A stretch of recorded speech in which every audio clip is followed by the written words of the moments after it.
Chers compatriotes, chers amis du Rwanda, mesdames et messieurs, bonjour. Permettez-moi, avant tout propos, de vous souhaiter une joyeuse fête nationale des héros en ce jour du 1er février. Cette célébration nous permet de rendre hommage à nos héros nationaux qui se sont sacrifiés pour garantir et restaurer la liberté, l'unité, la concorde nationale, la paix, la justice, la dignité et la fierté de tous les Rwandais. Pour cette année 2022, le thème retenu est l'héroïsme rwandais, notre dignité. Ubutwari mu Banyarwanda, agaciro kacu. Ce thème nous permet encore de faire des réflexions sur les différents actes héroïques des Rwandais, source de valeur pour notre nation, et qui constituent de ce fait la fierté de tous les citoyens rwandais.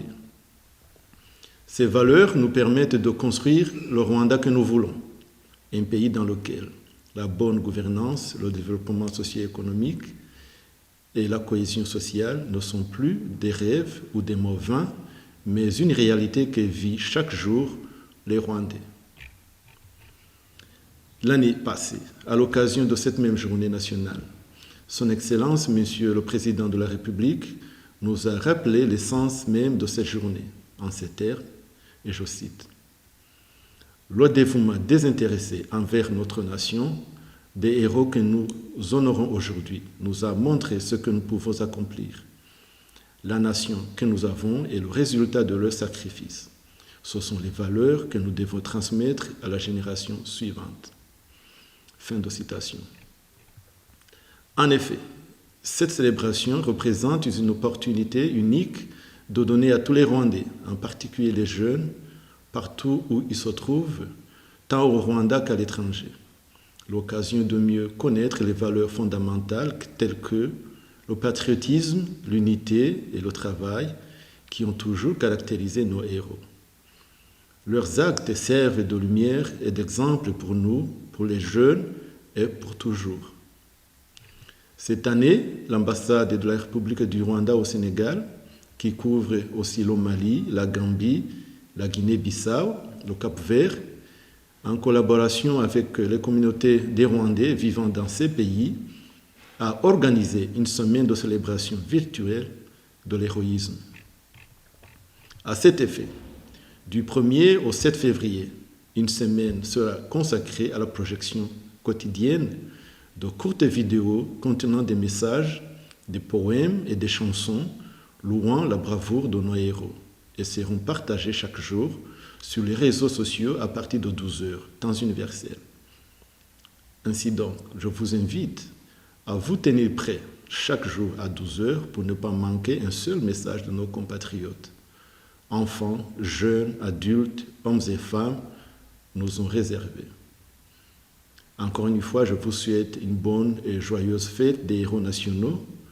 Umunsi mwiza, bonne journée, Jeff. À vous nos héros, nous vous sommes infiniment reconnaissants. Merci pour notre beau pays, le Rwanda. Diko Aisha Gassahabwe, communauté rwandaise au Mali. Mbega umunsi utagira ukusa ntwari zacu tubavuga ibi kuri uyu munsi mukuru wanyu twibuke ibyiza mwadukore ni ishema ryacu nk'abanyarwanda urugero rwanyu muri iyo ntego duzayimanzi nzarangwa n'ubwitahingwa y'ikibazo kiva kikagera nshishikazwa n'ishema ry'igihugu duzayime niyemuranywe n'ubwitange rumwe bwacu z'imikufu umuntu imbere ya byose rwanda ngo biduhetse ejo hazaza abageni twebwe iyi mihigo yacu turayigutuye tuzayoboza ku mutima iteka duteye ikirenge mu cy'intwari kuko ubutwari mu Nyarwanda bugera ko gaciro kacu. We honor you, heroes of Rwanda. You did not die in vain. As we grow up, we shall walk in your footsteps to keep Rwanda the shining star of Africa. Honneur à nos héros qui se sont sacrifiés pour que nous ayons une vie meilleure et pour que nos parents puissent nous offrir tout ce dont nous avons besoin dans la paix et la sécurité. Nous vous aimons et vous respectons.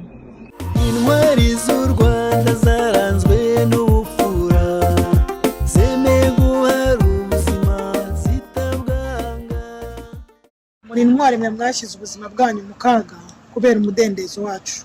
muri intwari mwe mwumvise ubabare igihe twari tubabaye. muri intwari kuko mwakoze ibikomeye bidakorwa n'umuntu wese. Mwakoze umurimo ukomeye mutitotomba. Tuzahora twibuka imfura z'u Rwanda muri soko y'amahoro n'ishema ry'u Rwagasabo. Natwe uwo murage w'ubutwari tuzawusigasira. Ntwari z'u Rwanda turabashima. Rendons hommage à ceux qui ont fait le sacrifice ultime en préservant l'héritage de l'unité et la dignité de notre peuple rwandais. Leslie Kenza Muteteri Utieye, communauté rwandaise au Mali. La journée des héros nationaux du Rwanda nous rappelle que des jeunes comme toi et moi, comptant parmi nos héros, ont pris leur courage en main pour la libération de notre patrie, le Rwanda. Et ainsi, nous avons le devoir et l'obligation de préserver ces acquis pour notre vie présente et future, afin de toujours porter haut la dignité de notre pays. Mélissa Gassaraoué, communauté rwandaise au Mali. Rwandan heroes did not allow the genocide against the Tutsi to define our country. They fought in pursuit of our good value, and as its youth, we promise our full commitment to preserve that at any cost. Mwadi Keith, Rwandan community in Senegal. Education is the foundation to heroism. Let's not leave any Rwandan behind. Préservons les acquis des héros nationaux de notre pays. Son Excellence, Monsieur le Président Paul Kagame, dans la citation suivante, nous y encourage en disant ceci. Travaillons dur jusqu'à ce que ça fasse mal, parce que la pauvreté fait encore plus mal. Gisèle Maïkane, de la communauté rwandaise au Mali. En souvenir des héros nationaux de notre cher pays, nous les jeunes Rwandais, nous avons le devoir de préserver la dignité de notre peuple, afin d'être toujours fiers des rêves héroïques de nos compatriotes qui nous ont précédés dans cette perspective. Mucho David, communauté rwandaise au Mali. À vous nos héros, honnêtes et honorables, qui aimez ici la nation si haut. Nous, filles et fils de cette nation si chère à nous, nous nous engageons à consolider les acquis et à travailler pour une nation prospère, où chacun se sent en paix. Gardez Tienas de ces communautés rwandaises au Sénégal. The heroes of yesterday fought to reclaim a beautiful country that had been broken and bent down to its knees. The heroes of today and tomorrow must fight to make it rise into a nation that is admired by the rest of the world through peace and unity. L'héroïsme, c'est aimer de son pays en offrant le meilleur de soi-même dans ce qu'on fait. Nous honorons ceux qui ont contribué à fonder et à consolider le Rwanda, mais aussi à ceux qui se sont battus et par leur sang ont sacrifié leur jeunesse et leur bien-être pour réconcilier les Rwandais et ramener la paix. Nous, la jeunesse héritière de ces héros, nous aimerons notre Rwanda et nous conquérons cet amour à la prochaine génération. Bonne fête des héros à tous. Un héros national du Rwanda avait comme objectif une action forte et digne, réalisée avec beaucoup de dévouement et de sang-froid, jusqu'au sacrifice ultime, certains d'entre eux au profit de ses compatriotes et de son pays, le Rwanda. Cheikh Tidiane Lo, de la communauté rwandaise au Mali. Happy Heroes Day, Rwanda. The progress we see together is a testimony that we do not and shall not dwell in the past. We will not just dream of the future. We are focused in creating the Rwanda of tomorrow that our children will be proud of, one that ensures a better future for all. God bless our heroes. Antoinette Habinshuti, Diaspora, Sénégal. En cette célébration de la journée des héros nationaux, les Rwandais au pays et dans la diaspora, nous rappelons des bravoures de nos héros qui ont redonné à notre pays sa dignité que nous appelons aussi Agachiro, qui fait notre fierté au-delà de nos frontières. Jean-Paul Issabge, communauté rwandaise au Mali. En cette célébration de la journée des héros nationaux de notre pays, le Rwanda, continuons de hausser nos hautes valeurs, notre patriotisme, notre bravoure, notre dignité, en vue de hausser toujours les symboles nationaux des couleurs de notre drapeau national. Héritier Rutabara, communauté rwandaise au Mali.